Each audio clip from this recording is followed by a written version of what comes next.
এক ছিল ছোট্ট কাঠবিড়ালি মিঠু। মিঠু খুবই কৌতূহলী ছিল। সে প্রতিদিনই নতুন কিছু জানার চেষ্টা করত। একদিন সে বনে হাঁটছিল আর হঠাৎ আকাশ থেকে একটা চকচকে জিনিস মাটিতে পড়তে দেখল। মিঠু দৌড়ে গিয়ে দেখল ওটা একটা ছোট্ট রূপালী চাবি। মিঠু ভাবল, এই চাবি তো কোনো গুপ্তধনের হবে।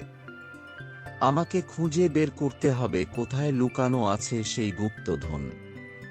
সে চারপাশে তাকিয়ে চাবির তালা খুঁজতে লাগল।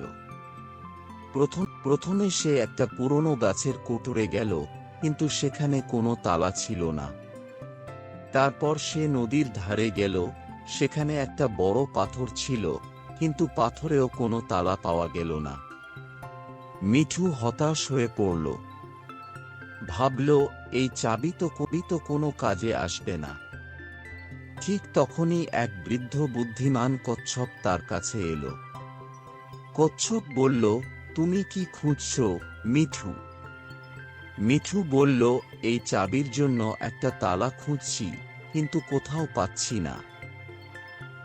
কচ্ছপ হেসে বলল, প্রকৃত গুপ্তধন বাইরের জিনিস নয়, মিঠু।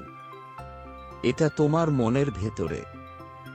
এই চাবি তোমার সাহস, কৌতূহল আর ধৈর্যকে খোলার চাবি।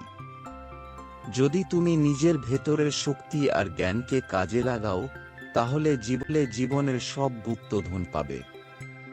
মিঠু ভাবল এবং বুঝল, আসল গুপ্তধন হল শেখা, জানার ইচ্ছা এবং নিজেকে বিশ্বাস করা।